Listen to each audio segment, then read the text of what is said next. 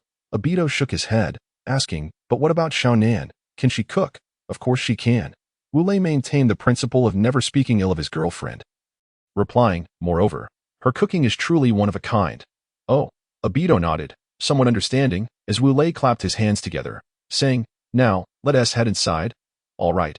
Upon hearing that Wu Lei would prepare lunch for them, Kakashi and the others followed him into the house. Once inside, Wu Lei spotted Xiaonan sitting at the table, a large bundle of items before her. She was rummaging through the items and munching on various snacks. Xiaonan. Wu Lei approached her and pointed at the items on the table, asking, what all this? Xiaonan glanced at the items on the table and remarked, these were gifted to me by those uncles and aunts. Gifted to you. Wu Lei furrowed his brow slightly and inquired, why would they give you anything? Oh. Xiaonan nodded and explained, they said, oh my, what a delightful child. Here, this is for you. After that, they presented me with numerous gifts that I tried to refuse, but they insisted, saying, they're all from Konoha. So why be polite? Here, take it. I had no choice but to accept. As she spoke, Xiaonan animatedly reenacted the scene, and by the end, she wore an endearing expression that conveyed, I had no choice but to accept it, which was utterly charming. Well then, seeing Xiaonan's expression, Wu Lei chuckled wryly and said, you should hold off on eating for now, as lunch will be served soon. Oh. Xiaonan set down her snacks and replied, hee hee. Wu Lei affectionately ruffled Xiaonan's hair before heading to the kitchen to prepare the meal. Hey, Kakashi, it seems that Xiaonan-senpai and Wu Lei-senpai share a wonderful bond, Obito remarked, nudging Kakashi's shoulder with his elbow as he observed the scene. Of course, Kakashi replied nonchalantly. Xiaonan-senpai and Wu Lei-senpai have spent 3 or 4 years together. How could their relationship be anything but good? Oh, I see. Obito nodded in understanding. Just then, another person arrived at Wu Lei's home. This newcomer was a girl, approximately 1.50 meters in height, with short brown hair that fell to her neck. A pair of purple markings on her cheeks, and large brown eyes that complemented her delicate features. She carried a wooden lunchbox in her hand. Lin. Upon spotting the girl, Obito's cheeks flushed slightly as he spoke. Hey. Lin greeted. Obito, Kakashi, how are you? Hee hee.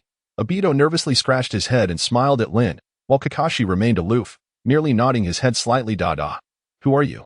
Xiaonan noticed the newcomer and raised her head to address Lin. Hello, I am Xiaonan-senpai. My name is Yuhara Lin. Lin smiled at Xiaonan and introduced herself. Oh, so you are Lin. Hey, what do you have in your hand? Xiaonan suddenly noticed the lunchbox Lin was holding. This. Lin glanced at the lunchbox in her hand and explained, these are cookies I made, intended for Kakashi and Obito. Lin hesitated for a moment before continuing, I just wanted to bring them for Kakashi. Oh, Xiaonan nodded, then said, well, Lin, come, sit here, we're about to eat. You can have lunch at my house. Oh, I couldn't possibly. Lin replied bashfully that it's perfectly fine. Xiaonan approached Lin, took her hand, and urged, come on. Well, Lin hesitated for a moment before conceding. All right. Consequently, she joined Xiaonan at the table. At that moment, Lin suddenly noticed something and asked, Xiaonan-senpai, where is Wu Lei-senpai? Oh, Wu Lei-ji. Xiaonan pointed towards the kitchen and said, he is busy cooking. What? Lin exclaimed in surprise. Wu Lei-senpai is cooking. Yes, Xiaonan affirmed. Is there something wrong with that? No. Lin shook her head. I just didn't expect Wu Lei to cook. Hee hee. Xiaonan chuckled and said, let me tell you, Wu Lei-ji's cooking is exceptionally delicious. Really? Lin asked. Xiaonan nodded vigorously. Absolutely. A little while later, Wu Lei emerged from the kitchen, carrying plates of food. Upon seeing Lin, he exclaimed, oh, we have a guest. What's your name? I am Yuhara Lin. Lin replied, nodding at Wu Lei. Oh. Wu Lei glanced at Kakashi, Obito, and the others, then shouted, it's time to eat. Whoosh. Before Obito could even move, Kakashi and Guy transformed into fleeting shadows, dashing to the table with the sound of rushing wind. Obito's mouth twitched in disbelief, and he slowly approached the table, taking a seat just as he spotted Guy drooling and Kakashi, though composed, with eyes filled with desire. What's wrong with them? Xiaonan-senpai, Obito whispered. Hee, those two. Xiaonan giggled at the sight of Kakashi and Guy. Ever since they tasted Wu Lei's cooking, this is how they behave every time it's mealtime. Ah, Wu Lei Senpai's cooking is that captivating? Abito swallowed hard and asked. Xiaonan nodded. All right, let's eat. Once all the dishes and rice were placed on the table, Wu Lei waved his hand and declared, "Oh." Hearing Wu Lei's words, Kakashi, Guy, and Xiaonan all exclaimed and began to eat at astonishing speed. As if they were consuming at the speed of light. Hey, you all, hurry up and eat. Wu Lei shouted as he noticed Lin and Abito staring, frozen in awe at the sight of Kakashi and the others devouring their meals at lightning speed. If you don't start eating soon, your lunch will vanish. With that, he took a seat and began to eat his rice at an equally rapid pace. Okay.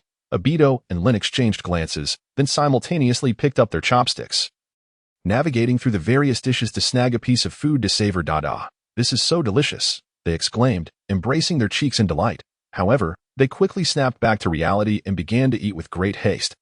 Though not at the speed of light, in just 5 minutes, the dishes on the table had been devoured by Wu Lei and his ravenous companions. Burp, the 6 of them, having finished their meal, simultaneously rubbed their satisfied bellies and let out a hearty belch. That was the most delicious meal I've ever had, Abito sighed contentedly. How was this chapter, dear readers? Alright, that's all for today. Please support with recommendations, follows, and favorites. Chapter 71. Kakashi and Guy. After a brief respite, Wu Lei gathered Kakashi and his companions in the backyard once more.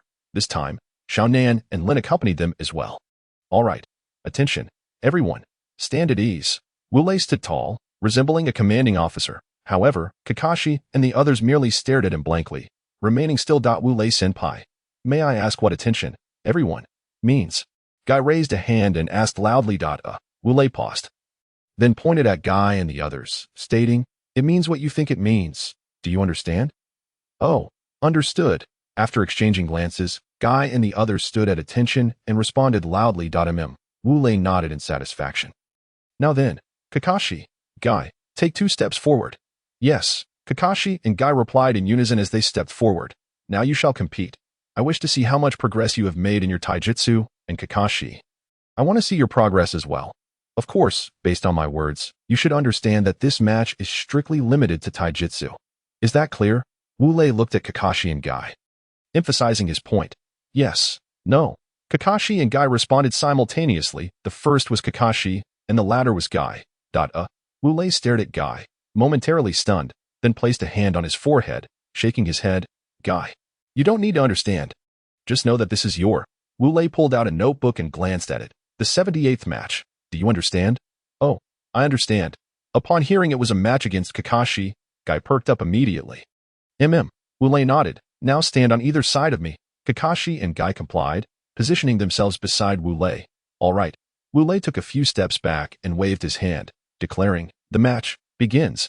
Ha! As soon as Wu Lei finished speaking, Guy let out a mighty roar and charged at Kakashi.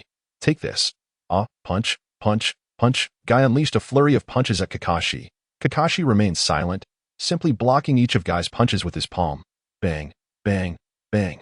The sound of their physical strikes echoed in the air.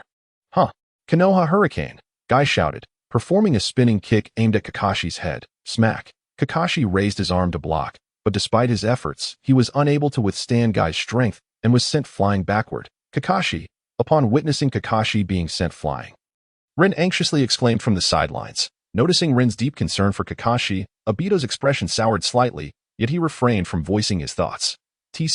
Midair. Kakashi curled his lips in disdain before executing a deft roll to land safely on his feet. He murmured to himself, "My Guy's strength is overwhelming. I stand no chance against him with my current abilities. What am I to do?" Just then, Guy bellowed once more, charging at Kakashi. Damn it. Kakashi gritted his teeth and braced himself for the onslaught. The sounds of fists and feet colliding echoed incessantly. Leaf Great Whirlwind. Kakashi unleashed his most potent taijutsu technique, the Leaf Great Whirlwind. Following this, he performed a spinning kick, even more formidable than Guy's previous attack, aimed squarely at Guy's chest. Alright, I admit it, I was being a bit wicked. I'll dodge, Guy shrieked, pivoting his body to evade Kakashi's Leaf Great Whirlwind. Crack.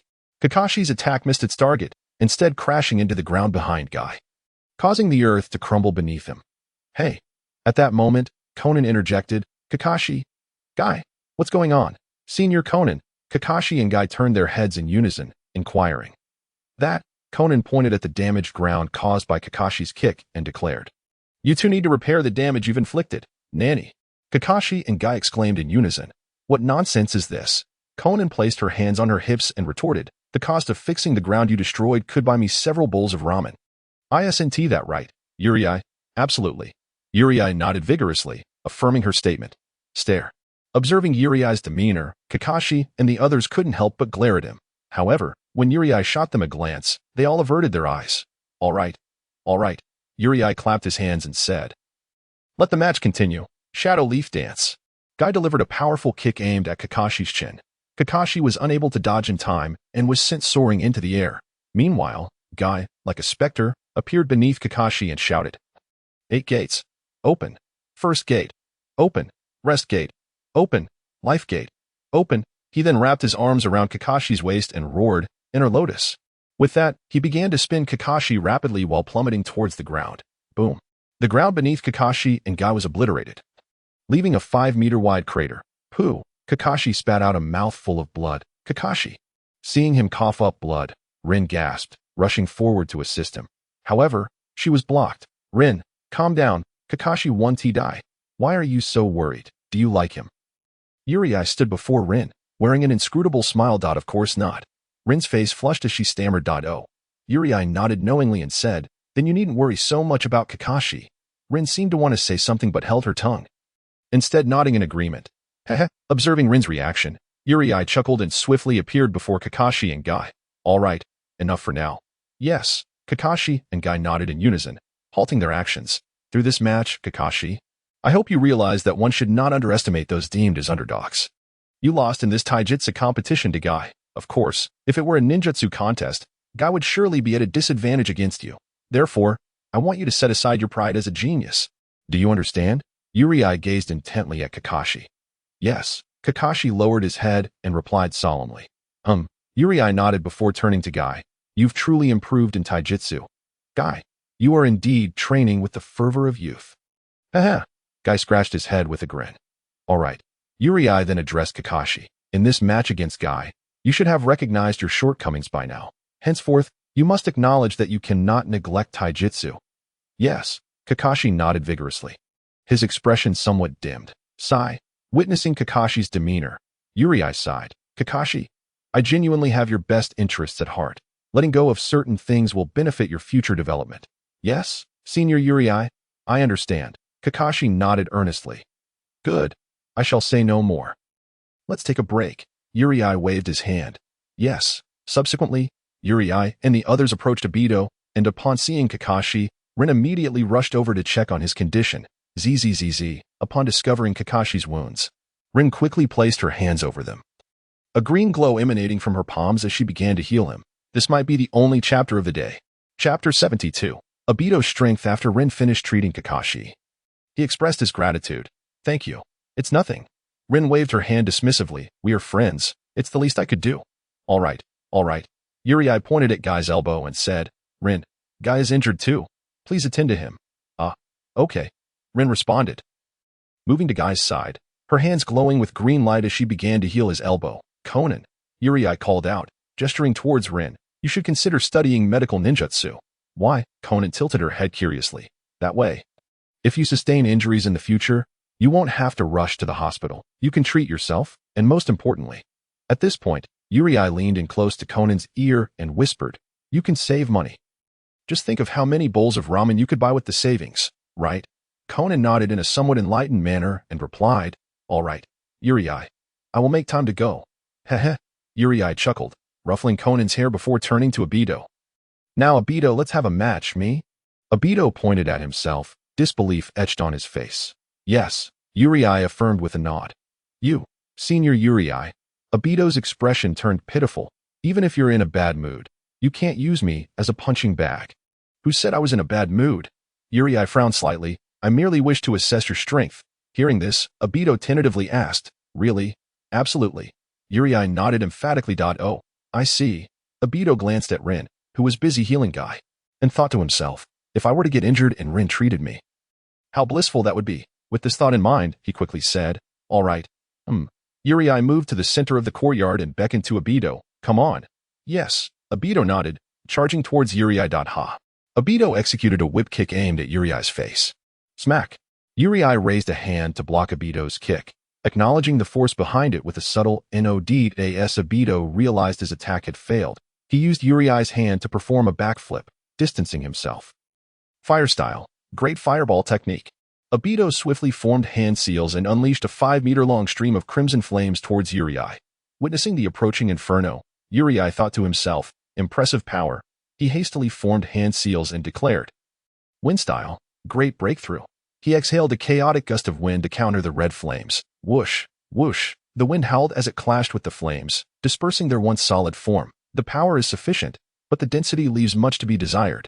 Uriai remarked nonchalantly, leaf great whirlwind.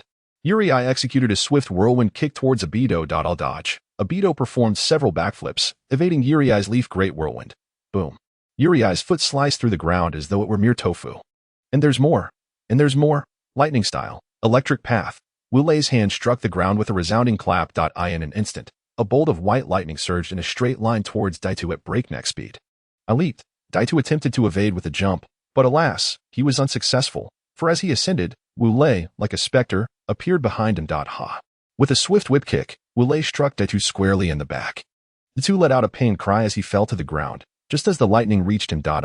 With a scream, Daito emitted black smoke from his mouth and lost consciousness. Sigh, witnessing Daito in such a state. Wu Lei shook his head in disappointment, and then waved at Lin, who had just finished treating Akai, saying, Lin, if you still have chakra, please assist Daito in his recovery. Oh, I'm coming, Lin responded, rushing to Daito's side. Her hands glowing with a green light as she began to heal him. Alas, although Daito had his wish for healing fulfilled, he could no longer see it. Who? After exhaling a breath of carbon dioxide, Wu Lei addressed Akai. Akai, are you feeling better now? Reporting to you, Senior Wu Lei. My youthful fervor is boiling over, Akai exclaimed, his eyes brimming with fierce battle spirit. Wu Lei nodded, saying, it seems you understand the purpose of my calling you. Now come, all right. Ha! Leaf whirlwind. After nodding, Akai executed a spinning kick aimed at Wu Lei. Ha! Prelude of power. Wu Lei brought his feet together and kicked out towards Akai. Bang! The two forces collided, sending both of them reeling backward. After regaining their balance, Wu Lei chuckled and remarked, Akai, impressive strength. Again, leaf gale. With that, Wu Lei swept his right leg, unleashing a gust of wind towards Akai. All right, Akai nodded and mirrored the action, sending forth a whirlwind of his own. The two gales met in silence, producing a sound reminiscent of a flatulence, before dissipating. Ha! Akai roared and charged at Wu Lei. Ha! Seeing Akai's fervor, Wu Lei also let out a roar and met him head-on. Bang bang bang bang bang bang bang. The two engaged in a flurry of punches and kicks, the sound of their physical clash echoing once more. Amidst the exchange, Akai was struck by one of Wu Lei's punches, sending him hurtling backward, blood spilling from his mouth. As he flew back, Akai performed a somersault, landing safely on his feet. He then shouted, 8 gates of Duinjia. Open the first gate. Open. Suddenly, a stream of green light and warmth began to radiate from his body. Ha! Akai surged forward at a speed even greater than before, aiming for Wu Lei. Has the first gate been opened? Good. I shall join you. 8 gates of Duinjia. Open the first gate. Open. Wu Lei bellowed, suddenly mirroring Akai's transformation. Wu Lei, now faster than before, charged to meet Akai. Bang bang bang bang bang bang bang. Once again, their fists and feet collided in a fierce exchange, the sounds of their bodies clashing reverberating throughout the air. Perhaps due to Wu Lei's natural speed advantage, during the flurry, Akai was struck by another of Wu Lei's punches, sending him flying once more. This time, however, Wu Lei did not allow Akai to land safely. In a flash, he appeared behind Akai and delivered a powerful kick to his back. Caught off guard, Akai let out a grunt and fell to the ground. Hee. Wu Lei chuckled, extending a hand. Get up. Grasping Wu Lei's hand, Akai stood up, stating, it seems my speed still pales in comparison to you, Senior Wu Lei. That can change, as long as you train diligently. One day, you shall surpass me. Really? Absolutely. This chapter may not be to your liking. Hee. Okay. I seek your support in votes and collections. Chapter 73. Jiraiya's Art Who?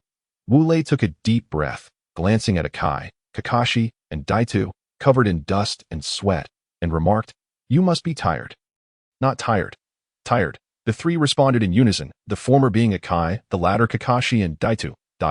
Wu Lei blinked, then said, Akai, are you certain you're not fatigued? not tired, Akai declared loudly in the heat of youthful passion.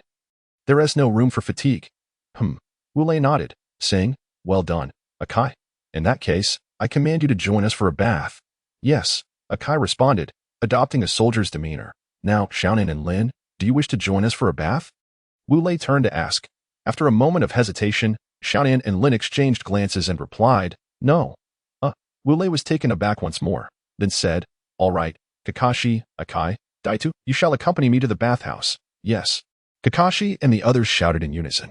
Xiaonan, you two can play at home, or go find your sister Kushina. It's up to you. As they reached the door, Wu Lei turned back to Xiaonan and Lin. Understood. Xiaonan urged, you should hurry and wash up. Sighing, Wu Lei shook his head at Xiaonan's insistence, then gently tapped her forehead, saying, remember, don't play too wildly. Got it. Hurry along now. Xiaonan nudged Wu Lei again. Kanahagakur, we ensure your comfort and pleasure, before the bathhouse. Wu Lei exclaimed, all right, let us enter. Oh? Kakashi and the others shouted, following Wu Lei inside men's bath. How delightful it is. Upon entering the large pool and relishing the warm water, Wu Lei let out a satisfied shout. At that moment, he noticed Kakashi still wearing his black mask and remarked, Kakashi, we're in the bathhouse now. Why are you still wearing your mask? Take it off. Senior Wu Lei, Kakashi's expression turned slightly grim. Take it off. Don't think I'm unaware. You just want to appear cool, don't you? Wu Lei insisted. With no choice, Kakashi nodded and removed the mask, revealing his handsome face. See, how dashing you were without it. And look at me. Wu Lei gestured to himself, saying, I've never worn a mask. Who said that? Kakashi retorted, you wore a black mask when you first arrived in Konoha. Well, Wu Lei hesitated, then replied, I was too young then. Afraid to meet strangers. Oh, Kakashi squinted slightly. May I inquire, how old were you at that time? 4 or 5 years old, I suppose, Wu Lei pondered. Precisely, Kakashi pointed at himself, stating, I'm 5 now, just like you were back then. And I was also afraid of strangers. You. Wu Lei pointed at Kakashi, struggling to find words for a moment before finally conceding. Fine. You win. You're impressive. Is that satisfactory? Hee hee. Seeing Wu Lei's expression, Kakashi chuckled. At that moment. 2, not far from Kakashi, seemed to have spotted something. Pointing in a direction, he exclaimed, Wu Lei-senpai. Look over there. Isn't that Jiraiya-sensei? Wu Lei furrowed his brow, turning to follow Daito's gaze, and spotted a white-haired figure lounging atop a large stone that separated the male and female baths. Looking around. It really does seem to be that perverted old man. Wu Lei squinted, saying, Kakashi, follow me. Upon hearing this, Kakashi and the others nodded and trailed behind Wu Lei to the figure's location, once beneath the figure. The 4 heard him muttering to himself, Hee, this thigh is quite nice, so white and tender. Oh my, this chest is also impressive. It's reached a D cup. This will surely be a hit in my novel. Hee. Oh, this face is lovely too. Wow, this abdomen looks fantastic. It appears smooth. It must feel wonderful to touch. Hee. The figure chuckled to himself in a rather suggestive manner. Without a doubt, this was the perverted old man. Wu Lei recognized the voice and laughter as belonging to Jiraiya. Hey, you perverted old man. What are you looking at? Wu Lei raised his voice slightly. Jiraiya hesitated for a moment, then lowered his head. Upon seeing Wu Lei, he exclaimed, Oh, you've come to bathe as well. Indeed. Wu Lei nodded and inquired, What are you looking at? Hee. Hearing Wu Lei's question, Jiraiya burst into a fit of laughter and replied, I am admiring art. Art. Let me take a look too. Obito, unaware of the reason behind Jiraiya's mirth, climbed up beside him to see. The result was explosive. Obito's nose erupted with a fountain of blood, shooting 2 zhong high, and he collapsed to the ground. Even as he lay there, he murmured, so much pure white. Before he could finish his sentence, he lost consciousness. Wu Lei and the others were momentarily stunned by Obito's predicament. Old man, you're not watching. Wu Lei pointed across the stone, adding, women bathing. Are you? What do you mean, watching women bathe? Jiraiya shot him a glare and retorted, at this moment, I am appreciating and studying art. Do you understand? TCH, Wu Lei scoffed. What art? Just admit you're watching women bathe and stop with the excuses. Hee. Jiraiya chuckled. You simply do not comprehend art. Hence, you will never grasp my appreciation for it. Yes. Wu Lei nodded repeatedly. I do not understand art, so you just stay here and enjoy your art at your leisure. With that, he turned to leave. Kakashi, do you two want to take a look? Jiraiya observed Wu Lei's retreating figure, gave a middle finger, and then raised an eyebrow at Kakashi and his companion. Kakashi and his friend exchanged glances. Eventually, Kakashi said, "We'll take a quick peek." "Very well." Jiraiya made space for them, saying, "Come on." Subsequently, Kakashi and his companion climbed to the spot Jiraiya had vacated and took a look, only to find, just a few glances in, Guy's nose sprayed a geyser of blood, sending him crashing to the ground. Do. Unlike Guy, Kakashi did not appear as disheveled, but steam billowed from his head, accompanied by a sound reminiscent of boiling water. Seeing Kakashi's state, Jiraiya nodded in satisfaction and remarked, "Kakashi, it seems your willpower needs to be stronger." "Really?" Kakashi barely finished his sentence when blood began to stream from his nose, and with a muffled grunt, he fainted. In light of this spectacle, Jiraiya found himself at a loss for words. After a moment, he sighed and said, "The youth of today have such weak resistance." He then turned his attention back to his so-called art. "Why must you hit me?" Observing Jiraiya engrossed in his artistic appreciation, Wu Lei shook his head and sighed. "If only you saw Tsunade bathing, and she caught you in the act, you'd be finished." "Old man." Just as Wu Lei finished speaking, Jiraiya suddenly shouted and leaped down from the rock with astonishing speed, rushing to Wu Lei's side, pleading, "Wu Lei, I implore you, please take me away." "Old man." Wu Lei raised an eyebrow, asking, "Why are you in such a hurry to leave? Aren't you here to appreciate art?" "Oh dear. There is something more pressing than admiring art right now. You must hurry and help me escape." Jiraiya raked a hand through his hair. "Aren't you capable of running?" Wu Lei questioned. "Why do you need me to help you escape?" Sigh. Jiraiya lamented, "I can't outrun her. That's why I'm asking for your assistance. Please, use the Flying Thunder God technique to take me away." "Who is this her you speak of?" Wu Lei raised an eyebrow. "Oh no, there's no time to explain." Jiraiya's expression turned frantic. "Just tell me, will you take me or not? If you refuse, you'll be the one in trouble." "Ha." Wu Lei laughed heartily. Wu Lei, am an upstanding person. I've never done anything wrong. How could I be the one in trouble?" Sigh. Jiraiya sighed, pointing at Wu Lei. "Fine, just wait. I'll hear." At that moment, a voice laced with anger, intoxication, and various other tones echoed. "She is here." Jiraiya gulped nervously. "Who is it?" Wu Lei asked. Boom. Crack. Just as Wu Lei finished his question, the door to the men's bath was smashed to bits. Jiraiya, from the shattered remnants of the door emerged a woman. She stood at 1.62 meters tall, with golden hair, rosy lips, and a pair of brown phoenix eyes, boasting a pair of well-endowed assets, wrapped in a white bath towel. This woman was none other than Tsunade Senju. In the bath, apart from Jiraiya, Wu Lei, and 3 others who had fainted from blood loss, everyone else screamed as if they were caught peeping, each covering their own chests. The men, wrapped in white towels, swiftly darted past Tsunade. Before long, the men's bath was left with only Wu Lei, Jiraiya, and one other individual. Tsunade, this is the men's bath. How did you end up here? Jiraiya feigned ignorance. How did I end up here? Tsunade raised an eyebrow and stared at Jiraiya, saying, "What do you think, Jiraiya?" Her tone grew firmer as she spoke. Jiraiya glanced at Wu Lei and said, "How would I know?" "Right, Wu Lei." "Not at all." Wu Lei replied with an enigmatic smile. "How could you not know, old man?" "Wu Lei, you." Jiraiya pointed at Wu Lei for a moment before suddenly turning serious, saying, "Tsunade, let me tell you. I was merely peeking at you bathing under Wu Lei's instigation. I am completely innocent, old man." Wu Lei's eyes widened. "How could you say that?" Sigh. Jiraiya patted Wu Lei's shoulder with an apologetic look. "I'm sorry, Wu Lei. For the sake of my innocence, you must reluctantly take the blame." "Oh." Tsunade glanced at Wu Lei, twirling her fingers, producing a sound akin to crack, crack. Then she said, "It's you, huh?" No. Wu Lei hurriedly waved his hands. "Lady Tsunade, look at my face. Do I resemble someone who would instigate or peep at women bathing? Look at him." Saying this, Wu Lei grabbed Jiraiya's face, pointing, "With a face like his, if you say he isn't peeping at women bathing, I wouldn't believe it myself." Tsunade examined Wu Lei and Jiraiya, then nodded, pointing at Jiraiya. "Indeed, you do look like someone who would peek at women bathing." Jiraiya's mouth dropped open in shock. "All right, prepare to face the consequences." With that, Tsunade instantly appeared above Jiraiya and swung a fist down towards him.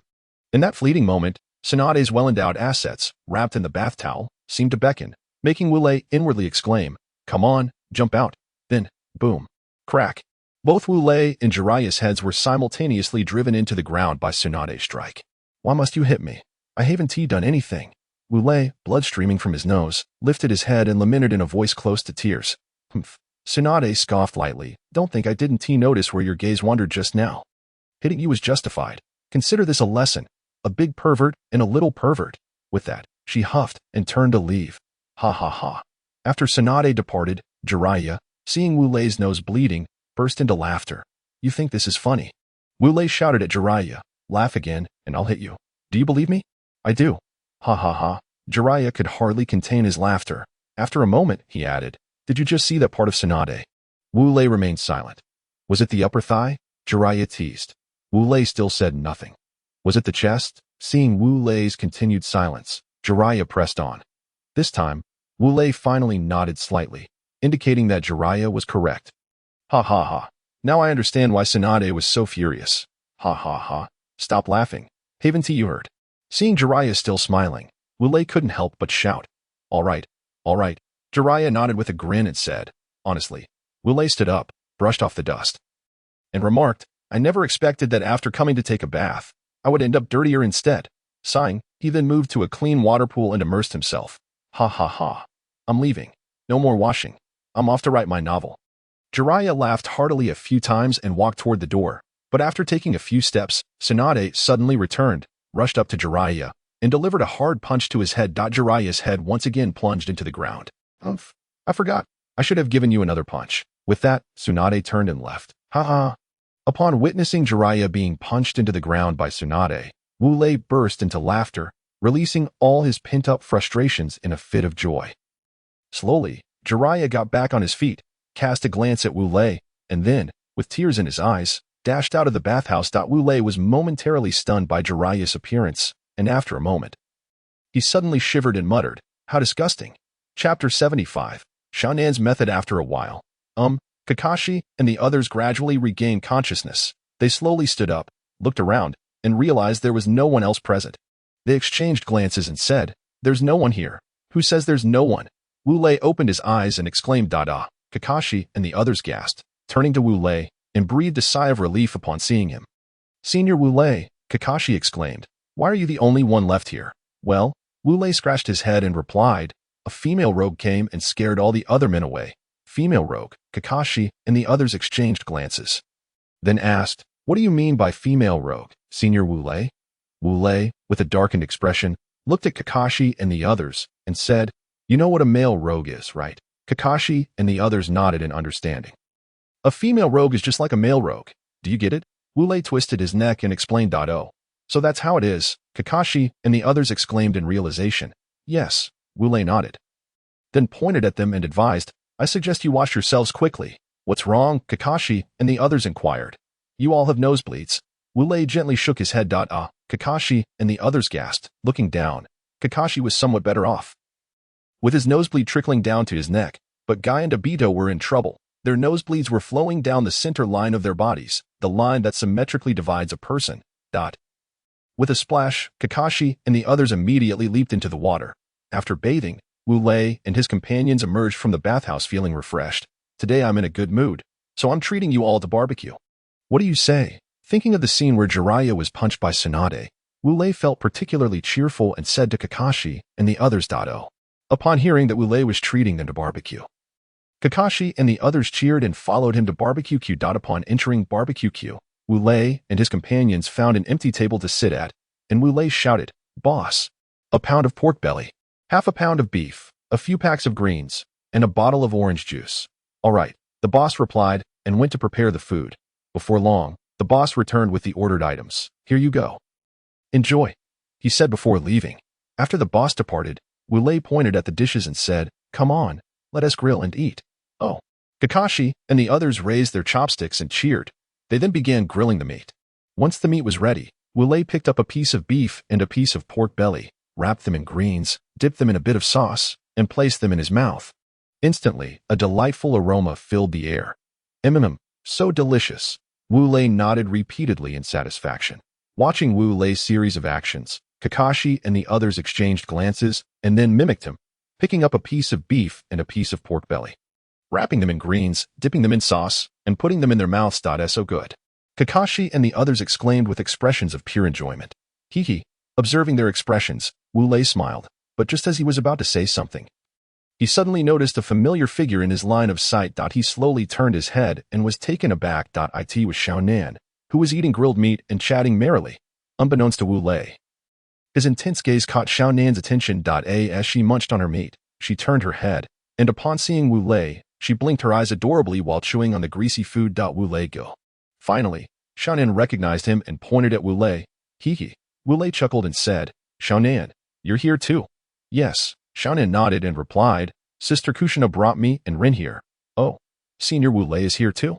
Rin peeked out from behind Xiaonan and exclaimed upon spotting Wu Lei. Yes. Wu Lei replied, I brought Kakashi and the others here to eat. Kakashi is here too? Rin asked in a voice only Wu Lei and Xiaonan could hear. Wu Lei nodded slightly. Is Wu Lei here? Kushina slowly stood up and looked around, and upon noticing Wu Lei, she said, Oh, isn't this the Wu Lei who always disliked junk food? What brings you here to eat junk food? Wu Lei was momentarily taken aback and then replied, Barbecue is not junk food. Then how can ramen be considered junk food? Kushina countered. Wu Lei pondered for a moment and then said, Let us not talk about that. Let us eat barbecue. With that, he turned away and resumed eating. On Xiaonan's side, Xiaonan, how about that? I made him speechless with just one sentence, Kushina said as if seeking praise. Hee. Xiaonan smiled and replied, All right, you're impressive. Is that enough? Hee. Kushina grinned, then suddenly said enviously, Xiaonan, you are so fortunate to have a strong and handsome person in love with you. Sister Kushina. Xiaonan blushed and said, What are you talking about? You also have a strong and handsome Minato who loves you. Kushina shook her head and said, Xiaonan, you don't know? Recently, I don't know what happened. Minato suddenly wants me to learn how to cook. I was very surprised. Don't I already know how to cook? Then Minato said I should make it taste even better. I was not pleased at all. I argued with him about it. As a result, he said something about male chauvinism. I must listen to him. Sigh. Now that I think about it, it just infuriates me. With that, she picked up a piece of grilled pork belly and chewed it vigorously. I see. Xiaonan pondered for a moment and then said, Sister Kushina, wasn't Minato like this before? No. Kushina shook her head and replied, He seems to be acting on a whim, if that's the case. Let me tell you a method, Xiaonan suggested. When you go home, play rock, paper, scissors with him.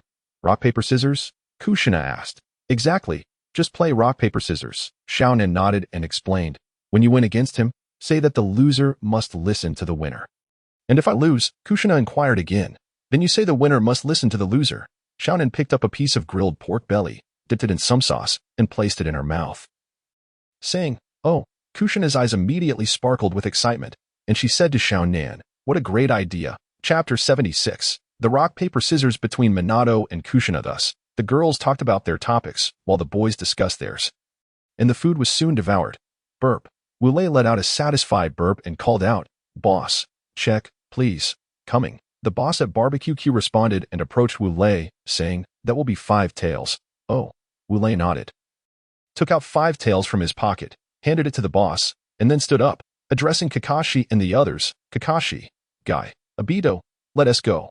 Indeed. Kakashi and the others responded in unison, rising to follow Wu Lei. As they reached the doorway, Wu Lei turned his head and said to Xiaonan, Xiaonan, remember, make sure to return home early. I understand, Xiaonan replied. Wu Lei nodded, then led Kakashi and the others away. After Wu Lei's figure had completely vanished, Jiu-Shin-Nai, wearing an enigmatic smile, remarked to Xiaonan, Oh, he really is quite good to you, Sister Jiu-Shin-Nai. Xiaonan reached out, intending to pinch Jiu-Shin-Nai's soft flesh. But Jiu-Shin-Nai let out a startled cry, sidestepping to evade her grasp. What's this? Are you angry out of embarrassment? Jiu-Shin-Nai chuckled. I won't talk to you anymore. Humph. Xiaonan huffed, turning her head away. Honestly, Jiu-Shin-Nai shook her head slightly, standing up and declaring, All right, I'm leaving. Sister Jiu-Shin-Nai, aren't you going to eat? Rin tilted her head and inquired. No more for me. I'm already full, Jiu-Shin-Nai replied. Now, I shall settle the bill. You two can chat for a while. With that, Jiu-Shin-Nai approached the proprietor to pay. Sigh. Xiaonan, why did Sister Jiu-Shin-Nai leave so quickly? After becoming familiar with Xiaonan, Rin casually omitted the mention of the seniors. Hee. Xiaonan smiled and said, I suspect Sister Jiu-Shin-Nai is planning to go home and play rock, paper, scissors with Minato. Is that so? Rin tilted her head, questioning. Although unsure, Xiaonan glanced at Jiu-Shin-Nai, who was settling the bill, and said, But there's an 80% chance it's indeed to play rock, paper, scissors with Minato. I see. Rin nodded, seemingly understanding. All right, I will take my leave now. After settling the bill, Jioshinai approached Xiaonan and Rin, saying, goodbye. All right. Xiaonan and Rin nodded in agreement. Following that, Jioshinai departed. Xiaonan and Rin lingered for a while in the barbecue establishment before making their way home. At the Minato household, the doors swung open with a loud creak as Jioshinai entered. Oh, Jioshinai, you're back. Minato, seated and perusing a newspaper, greeted her. However, Jioshinai remained silent, stepping forward to Minato and extending her right hand, declaring, Minato, let us play rock, paper, scissors. Why? Minato asked. No more nonsense. You have no choice. Jioshinai furrowed her brow. Minato hesitated, then sighed, conceding, all right, come on. He extended his left hand. All right, here we go. Jioshinai lifted her right hand, and Minato raised his left. 1, 2, 3. Ha! They both shouted simultaneously, lowering their hands. The outcome was revealed. Minato, rock. Jioshinai, scissors. Haha. Apologies. I win. Minato began to declare his victory, only to see Jioshinai erupting in cheers. Yes, yes, yes. She exclaimed repeatedly, Jioshinai. Minato shook her, saying, I won. No, it's me who won. Exactly. Jioshinai continued to cheer, but after a moment, she paused and said, the result of this round is that the winner commands the loser. Ah. Minato's jaw dropped in astonishment. But you didn't tell me that. Of course. Jioshinai nodded. If I had told you, you wouldn't have agreed. How could I possibly inform you? Minato fell silent. After a while, he sighed, resembling a girl on the verge of being coerced, and said, fine. What do you want me to do? Well, Jioshinai observed Minato's expression, momentarily taken aback, then said, considering your pitiful state, I shall give you 3 options. Really? Minato's eyes sparkled with excitement. Jioshinai smiled and nodded. Indeed. All right. Tell me, what are the 3 choices? Good. Listen closely. Jioshinai smiled, stating, first, all future chores are yours. Second, in addition to the first, washing clothes is also your responsibility. Third, the first and second. Plus, you must always be by my side. Please choose. Minato fell silent once more. Choose. Jioshinai emphasized playfully. After pondering for a moment, Minato replied, in that case, I will choose the first. Jioshinai smiled and nodded, saying, a wise choice. Then she added, now, off you go to prepare dinner. What are you dawdling here for? All right, I'll get right on it. Minato inhaled deeply, meeting Jioshinai's gaze. After a moment of hesitation, he relented, saying, I'll go. Shoo. Jioshinai waved her hand dismissively. Minato acknowledged her and headed to the kitchen to cook. Delighted to see Minato dutifully entering the kitchen, Jioshinai remarked, Xiaonan was right. Next time, I should invite her out for a meal. Shortly thereafter, Minato emerged with a plate, setting it before Jioshinai. Here you go. Please enjoy. This is a sandwich made with Genoa ham and organic cabbage. Jioshinai slowly picked up the sandwich, took a bite, chewed thoughtfully, then nodded slightly, saying, not bad. Make another one. Gulp. Minato took a deep breath, glancing at Jioshinai, but upon meeting her gaze, he promptly retreated. He could only respond, turning back to the kitchen. After Minato entered the kitchen, Jioshinai quickly devoured the remaining sandwich, exclaiming, this is truly delicious. A while later, Minato returned with another sandwich for Jioshinai. After tasting it, she remarked, not bad. Make another one. As Minato went back to prepare yet another sandwich, Jioshinai swiftly consumed the one she had just received. When Minato presented her with the next sandwich, the same routine ensued. One bite, followed by not bad. Make another one. Poor Minato found himself endlessly going in and out of the kitchen. Finally, when Jioshinai finished her 16th sandwich, she declared, that's enough for today. We'll continue tomorrow. With that, she retired for the night. Is today really over? Minato pondered, glancing at the twilight outside. It dawned on him that it was indeed nightfall. Gurgle, gurgle. Minato's stomach began to grumble, prompting him to shake his head and mutter, looks like I have no choice but to make myself a sandwich. With a sigh, he returned to the kitchen, opening the refrigerator. To his dismay, the sight inside the fridge was disheartening. Aside from a few bottles of milk, only a couple of green onions remained, no choice then. Minato sighed, taking out the bottles of milk and swiftly finishing them off. He then headed to bed. Today's tale concludes here. All right, please show your support with a recommendation and a collection. Chapter 77. I'm sorry, Xiaonan. Unbeknownst to time, it slipped away, and before long, it was the 40th year of Konoha, coinciding with the onset of the Third Great Ninja War.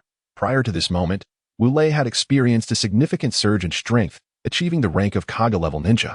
This advancement doubled his prowess. Naturally, he chose not to disclose this information to others, as he preferred to maintain a low profile. Meanwhile, Kakashi and Guy had not seen substantial improvements in their abilities. As reaching the rank of Jonin is no easy feat. As for Obito, Wu Lei ceased his training once Obito reached the level of an elite genin, for he did not wish to alter the course of events due to his involvement. On this particular day, as Wu Lei stepped outside, he noticed a flurry of ninja bustling about the streets, transporting various supplies, food, weapons, and so forth. Hey, Wu Lei stopped one ninja, inquiring, "Why are you all moving things? Is something significant about to happen?" The ninja, upon recognizing Wu Lei, saluted and replied, "Yes, Lord Wu Lei, the Third Great Ninja War is about to break out. Lord Third has instructed us to expedite the preparation of supplies to ensure our front lines are well equipped and provisioned for the conflict." "Ah, I see." Wu Lei nodded and then said, "You carry on with your tasks. I shall now seek out the third Hokage. Best of luck." The ninja acknowledged with a nod and continued transporting supplies towards the granary. "All right."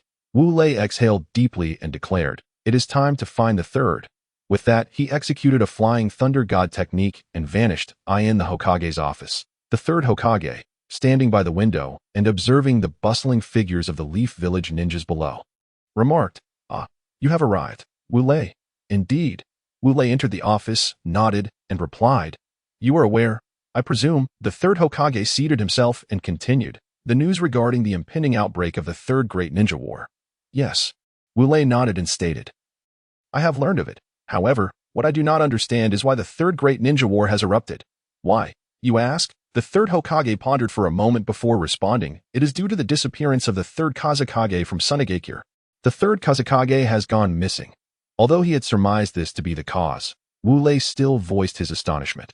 "Indeed," the third Hokage affirmed with a nod, "it is precisely because of the third Kazekage's vanishing that Sunagakure accuses Iwagakure of being responsible. Iwagakure then retaliates by claiming that Kumogakure is to blame, and ultimately, Kumogakure points fingers at Kirigakure. The outcome, as one might expect, leads Kirigakure to accuse us, the Leaf Village. Thus, the 5 ninja villages bicker incessantly, culminating in the decision to wage war. This is the catalyst for the Third Great Ninja War. I see." Wu Lei finally grasped the answer he sought in his past life. He had only discovered online that the Third Great Ninja War was ignited by the Kazekage's disappearance. Yet the ensuing events remained a mystery to him until now. He had not anticipated that such a cause could resemble the childish act of shirking responsibility. Is there anything else? The third Hokage inquired after taking a sip of tea. "No." Wu Lei shook his head in response. The third Hokage nodded and stated, "Since you have no further inquiries, I, in fact, have a matter from which I must extricate you." "Speak freely, third Hokage." Wu Lei nodded. "It is this." The third Hokage contemplated before saying, "Given that this conflict involves 5 great ninja villages, it is likely that we in the Leaf Village may face assaults from 1 or 2 of them. Therefore, I would like to request your assistance on the front lines to support our Leaf ninjas. What say you?" "Certainly." Wu Lei nodded and replied, "The Leaf Village is akin to my home. How could I not lend my aid?" "Excellent." The third Hokage smiled. "In that case, I can rest easy. I shall take my leave now." Upon seeing the third's demeanor, Wu Lei remarked, "Very well. Off you go." The third Hokage waved his hand. After exiting the Hokage's office, Wu Lei returned home. Upon his arrival, he found Xiaonan seated at a table, her head bowed, appearing somewhat forlorn. "Xiaonan." Wu Lei approached her, gently shaking her shoulder as he spoke. Xiaonan gasped in surprise, and upon seeing Wu Lei, exclaimed, "Wu Lei Gu, you're back." "Indeed." Wu Lei nodded. "Xiaonan, have you eaten?" "I have." Xiaonan replied with a smile. However, just as she finished speaking, her stomach audibly grumbled. Xiaonan, hearing her words contradicted by her stomach, Wu Lei said earnestly, "Has something happened?" "Nothing at all." Xiaonan laughed while shaking her head. "Really?" Wu Lei gazed into her eyes and said, "Xiaonan, it is wrong to lie. Now, tell me, has something occurred?" "Whoa." Xiaonan hesitated for a moment before suddenly bursting into tears and embracing Wu Lei, crying, "Wu Lei Gu, Wu, are we going to war? Will you leave me? You are aware, then." Wu Lei patted her back and replied. Xiaonan nodded through her tears, saying, "I have heard. The Third Great Ninja War is about to commence." "Is that so?" Wu Lei gently pressed his face against hers and softly reassured her. "Although war is upon us, I will absolutely Absolutely. Not leave your side. Really? Tears glistened in Xiaonan's eyes. Indeed. Wu Lei confirmed with a nod. Truly, truly? Xiaonan inquired earnestly. Wu Lei nodded and affirmed, I assure you, it is indeed true. Then, Xiaonan rested her forehead against Wu Lei's and said, You must stay by my side at all times. This, Wu Lei chuckled, playfully poking her adorable nose with his finger and replied, That seems rather selfish. I do not care. Xiaonan shook her head vigorously, declaring, In any case, you must remain by my side. Very well, very well. Wu Lei laughed. You truly are a handful, hee. Xiaonan smiled contentedly, declaring, I knew it. Wu Lei Gu is the best. With that, she embraced him once more, humming a little tune, utterly at ease. However, Wu Lei did not share in this tranquility. As he observed Xiaonan humming happily, his thoughts wandered. This time, I can only deceive you once. Forgive me, Xiaonan. He buried this sentiment deep within his heart and began to play with her. How was this chapter, dear readers? This might be the only chapter for today. Chapter 78. After Wu Lei's departure, the year 40 of the Leaf Village was marked by the tumult of war. During this year, many small nations were compelled to perish and fade away due to the overt and covert struggles among the four great nations, the four great ninja villages. Of course. Some nations managed to endure against the odds. Among them, the Land of Water fared relatively better, though only marginally so. This nation, too, suffered a decline in strength due to the conflicts among the four great nations. In a certain cave within the Land of Water, stood nearly 180 individuals, all clad in a uniform of red clouds on a black background, if my description is accurate. Among them, two figures stood at the forefront. One possessed a mane of crimson hair and a pair of sinister eyes, while the other had short orange hair and dark eyes. These distinguishing features indicated that they were none other than Nagato and Yahiko, who had departed from the Leaf Village. What is our purpose in establishing Akatsuki? Yahiko proclaimed loudly from the front. To assist Amigakure, thus allowing the world to recognize our existence. This will foster diplomatic relations with our nation and ensure peace for Amigakure. The crowd echoed in unison. Very well. Then everyone, let us hasten to aid Amigakure. Yahiko waved his hand decisively. Yes. A moment later, the crowd dispersed, leaving only Nagato and Yahiko seated together. Nagato, do you? Miss Teacher Wu Lei and Jiraiya-sensei. Yahiko gazed into the distance at the patched-up houses of the Land of Water and addressed Nagato. Nagato hesitated for a moment before gently nodding. Indeed. Observing Nagato's response, Yahiko nodded and remarked, I miss them too. However, we shall wait until our strength matches that of Teacher Wu Lei before we seek him out. Just imagine the astonishment and joy on his face. Hee. Upon hearing Yahiko's words, Nagato contemplated for a moment, chuckled softly, and replied, Yes, our strength must reach that of Teacher Wu Lei. Huh? Yahiko laughed heartily, extending his fist. Hee. Nagato smiled again, forming his right hand into a fist and bumping it against Yahiko's. Meanwhile, in the Land of Fire. In the Leaf Village, within Wu Lei's home, Xiaonan stood beside a table, holding a piece of paper, lost in thought. As the camera zoomed in, the contents of the paper became visible. It read, To my dearest Xiaonan. I am sorry. I have deceived you this time, and I sincerely apologize. I cannot remain by your side as I must fight for the Leaf. Please forgive me. My absence may extend for several years. During this time, take care of yourself, avoid overeating, and stay safe. When you have the chance, go out and spend time with your sister Kushina. I suspect she is also alone at home now that Minato has departed. It would be good for you to have a chat with her. Well, I shall refrain from saying more. Lastly, I implore you once more to forgive me. Yours lovingly, Wu Lei. Woo. After a moment of daze, tears began to flow slowly from Xiaonan's eyes. Why must I forgive you? I refuse to forgive you. Wu Lei, you deceitful scoundrel. Woo. You promised to remain by my side at all times. You deceived me. You wretched liar, sobbed Xiaonan, clutching her head and crying out in anguish. Following this, she was engulfed in a fit of tears. No. After weeping for a while, Xiaonan suddenly composed herself, wiping away the tears from her eyes. I must find him. I need to demand answers. Why did he lie to me? With that, she began to pack her belongings. Once her luggage was arranged, Xiaonan made her way to the Hokage's office to seek out the third Hokage. Ah, it's Xiaonan. What brings you here? The third Hokage inquired with a smile upon seeing her. Third Hokage, where has Wu Lei gone? Xiaonan asked earnestly. Wu Lei, the third Hokage chuckled, saying, he has probably gone to the bathhouse. Third Hokage, do not deceive me. Xiaonan placed the note left by Wu Lei before the third Hokage, stating, Wu Lei has already left. What I want to know now is where he has gone. The third Hokage pondered for a moment before responding. You already know. Indeed, Shaonin nodded. Sigh. The third Hokage exhaled deeply, and at that moment, he noticed the luggage Shaonin was carrying, prompting him to say, Shaonin, you are not planning to seek out Wu Lei, are you? Yes, Shaonin affirmed with a nod. In that case, I cannot divulge his whereabouts. The third Hokage shook his head. Why not? Shaonin's eyes widened in disbelief.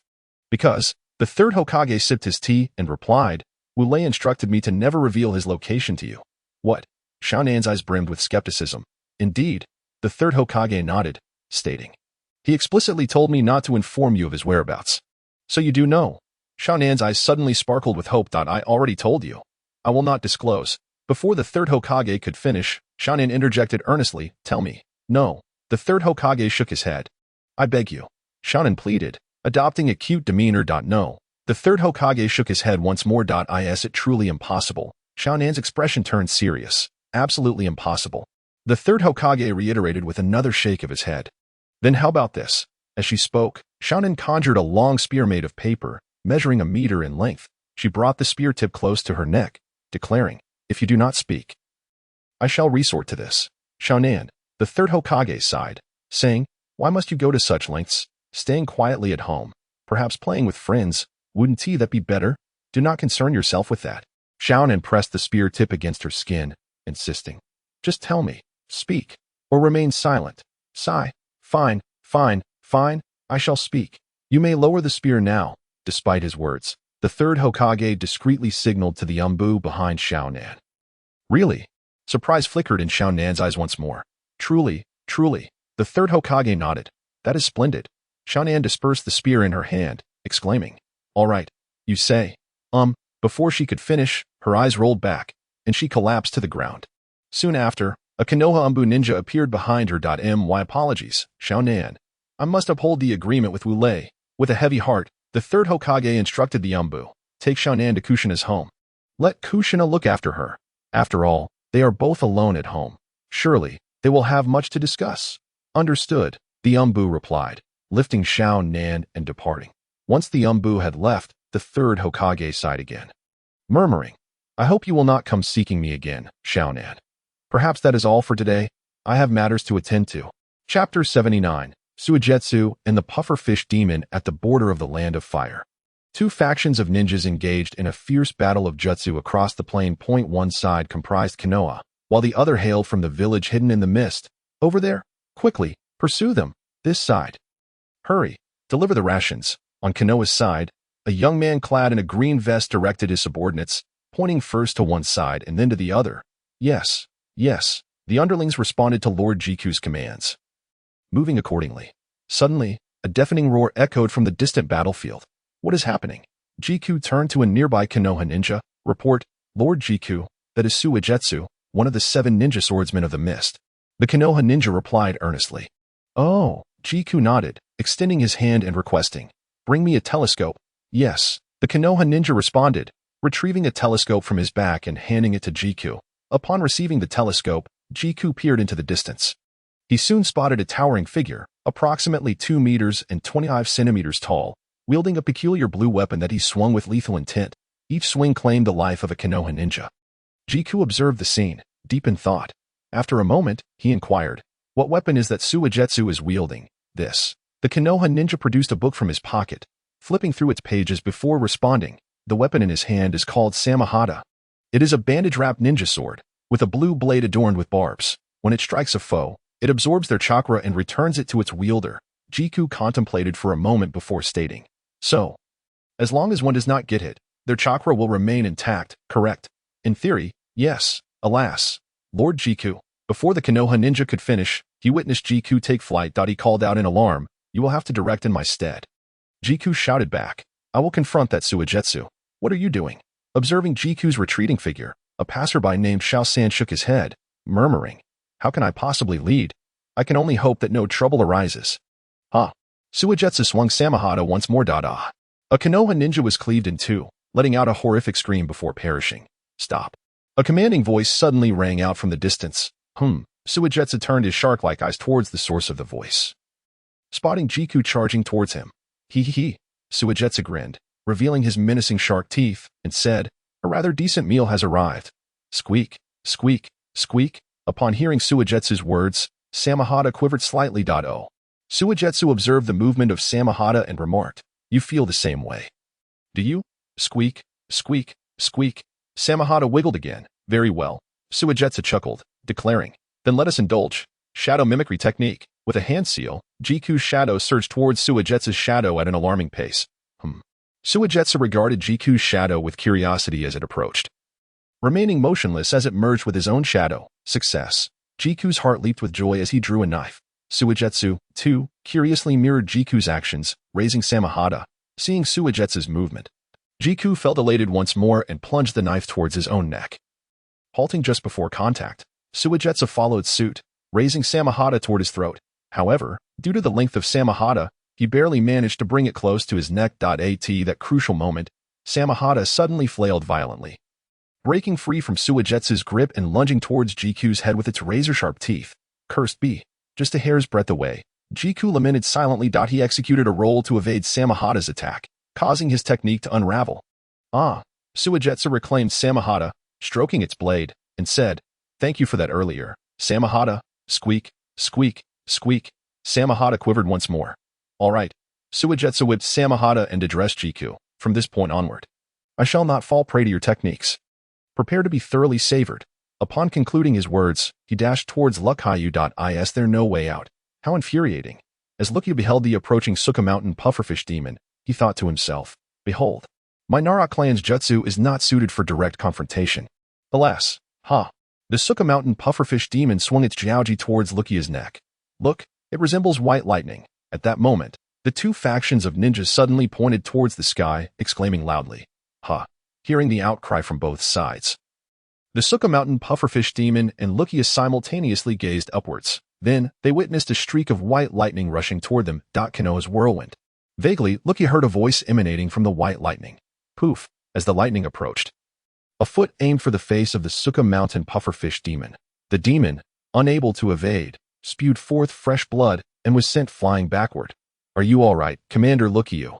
A young man, approximately 1.74 meters tall, extended his hand towards Lucayu and spoke. "I'm fine."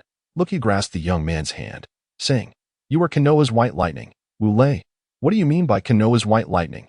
Wu Lei said with a hint of displeasure. "Aren't you also from Konoha? If so, just call me Wu Lei. This white lightning title is inconsequential." "Oh, I see." Lucayu nodded and replied.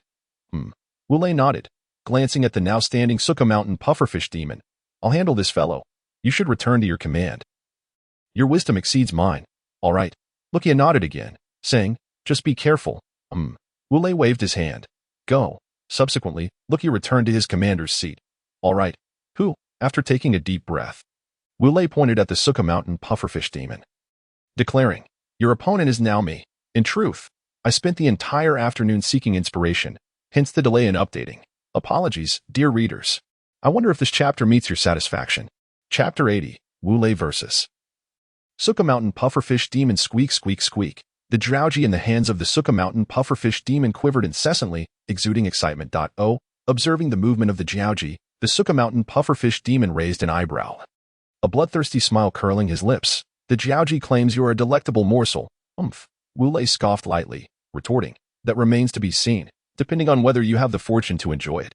Upon finishing his words, two long spears, each 2 meters in length and formed of white lightning, materialized in his hands. Chidori, sharp spear. With that, the spear in Wu Lei's left hand elongated instantly, striking towards the Suka Mountain pufferfish demon.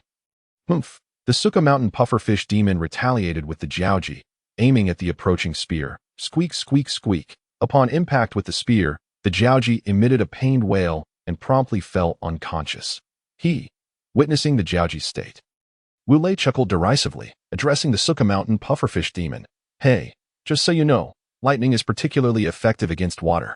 The Suka Mountain pufferfish demon grimaced, swiftly forming hand seals, exclaiming, "Mist hidden technique." With that, he expelled waves of dense blue mist from his mouth, which rapidly spread around them. "Is that all?" Wu Lei squinted slightly, then swiftly formed hand seals, declaring, "Wind release. Great breakthrough." Following this, he released a chaotic gust of wind towards the Suka Mountain pufferfish demon. Whoosh whoosh whoosh. As Wu Lei's air current swept through the mist in a straight line, the figure of the Suka Mountain pufferfish demon vanished. Is that so? Wu Lei squinted again, then remarked, in that case. Upon finishing, he closed his eyes. Then, he shouted, Kaleidoscope Sharingan, activate. Opening his eyes, they transformed into his unique Kaleidoscope Sharingan. After activating the Kaleidoscope Sharingan, the mist before Wu Lei gradually dissipated. Of course, this was only from his perspective. To others, the mist remained unaffected. Soon after, Wu Lei spotted the Suka Mountain pufferfish demon descending upon him with the jiaoji aimed at his head. Humph. Wu Lei let out a faint grunt, summoning a shadow clone beside him. He instructed the clone to gather a Rasengan. While he did the same, the two Rasengan merged, forming a massive Rasengan with a diameter of 2 meters. He bellowed, Prepare yourself, big Rasengan. With that, he hurled the massive Rasengan towards the Suka Mountain pufferfish demon. What? The Suka Mountain pufferfish demon, caught off guard by Wu Lei's ability to discern his position, faltered momentarily, resulting in him being struck. Boom. A thunderous roar erupted across the plains. Following this, waves of dust were kicked up. Drip, drip, drip, drip. As the dust settled, the Suka Mountain pufferfish demon was revealed, his body covered in crimson wounds, blood oozing from his form. Who? The Suka Mountain pufferfish demon gasped for breath, cold sweat beading on his forehead from the pain. Oh, Wu Lei remarked, surprised to see the Suka Mountain pufferfish demon still standing. Impressive. Your strength and physical resilience are indeed commendable. Hee. The Suka Mountain pufferfish demon bared his fearsome shark-like teeth, stating, You have my gratitude for that. No need for thanks. Wu Lei shook his head dismissively, asserting, Suka Mountain pufferfish demon. By now, you must realize the disparity in our strengths. Indeed. The Suka Mountain pufferfish demon nodded with a grin. The gap between us is indeed vast. Therefore, I wish, However, before he could finish, he halted abruptly as a kunai mercilessly pierced through his chest, blood dripping from the blade. Hee. A chilling laugh emanated from behind the Suka Mountain pufferfish demon, and a stream of water materialized behind him, gradually taking the form of a person. Standing nearly 2 meters tall, this figure possessed dark blue skin, a terrifying shark-like face, and a mouth filled with menacing teeth. Ganpei Keisha. You. The Suka Mountain pufferfish demon gazed incredulously at Ganpei Keisha. My apologies. Ganpei Keisha gently shook his head, saying, Pufferfish demon senpai, I must do this to protect the secrets of the Mist Ninja Village. Therefore, you may depart. With that, he thrust the kunai deeper into the Suka Mountain pufferfish demon's chest. Poof. The Suka Mountain pufferfish demon coughed up a mouthful of bright red blood, stuttering. How did you get behind me? TSK. Ganpei Keisha smacked his lips, stating, out of respect for your impending demise, I'll reveal the truth. I was actually hiding within the jiaoji. Squeak, squeak, squeak. Upon hearing Ganpei Keisha mention himself, the jiaoji scampered onto Ganpei Keisha's shoulder, affectionately swaying. The Suka Mountain pufferfish demon extended a trembling hand, pointing at the jiaoji, you, poof. Then, he spewed forth another crimson spray of blood, collapsing lifelessly to the ground. TSK. Ganpei Keisha smacked his lips again, saying, Senpai, I assure you, I truly wish for the well-being of the Mist Ninja Village. You must be Ganpei Keisha. Wu Lei interjected at that moment. Oh. Ganpei Keisha waved at Wu Lei. Isn't that Konoha's white lightning? Wu Lei, what? Do you wish to kill me? Then I'll take my leave. With that, he transformed into a puddle of water and sunk into the ground. Witnessing this scene, Wu Lei refrained from stopping Ganpei Keisha, for doing so would alter the course of events. Hey, ninjas of the Mist Village. Wu Lei gathered chakra in his throat and shouted. The ninjas from both sides paused upon hearing Wu Lei's voice. Listen, Wu Lei pointed at the corpse of the Suka Mountain pufferfish demon, declaring, Now, the strongest among you, the Suka Mountain pufferfish demon, is dead. Do you believe, with your current strength, you can defeat us? The Mist Ninjas fell silent, contemplating Wu Lei's words. Indeed, the Suka Mountain pufferfish demon was dead. How could they possibly triumph over the formidable Konoha ninjas with Wu Lei among them?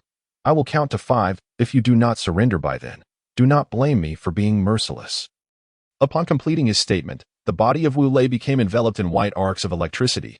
Thunder rumbled. The Mist Ninjas simultaneously swallowed hard. 1, 2, 3. We surrender. As Wu Lei counted to 3, every Mist Ninja lowered their weapons and raised their hands high, declaring, Hee. Observing the actions of the Mist Ninjas, Wu Lei smiled with satisfaction. This is the end of today's chapter. My apologies, everyone. Chapter 81. The treatment of captured mist ninjas. Over here. Hurry up. Hey, you. Keep up. Across the plains. Shadows of figures flickered. With a closer look, one could see that each figure was shackled. Beside them, ninjas wielding whips were brandishing their weapons. Just like that, noon arrived in the blink of an eye. The fiery sun had just ascended the mountains, or rather, the blazing sun hung high in the sky. I in the main army camp of Konoha, gazing at the shackled mist ninjas before him, Wu Lei pondered. The current regime of blood mist in the mist village should not be too deep-rooted. These mist ninjas likely are not the kind to kill their comrades. Thus, he gathered chakra in his throat once more and bellowed, to all the ninjas of the mist village, I, the white lightning of Konoha, wish to pose a question. May I? Hearing Wu Lei's words, the mist ninjas exchanged glances and then nodded in unison. Good. Wu Lei nodded and continued. If you were faced with a comrade who is about to divulge your village's secrets, would you choose to kill him or spare him? Upon hearing this question, the mist ninjas displayed difficulty in their expressions.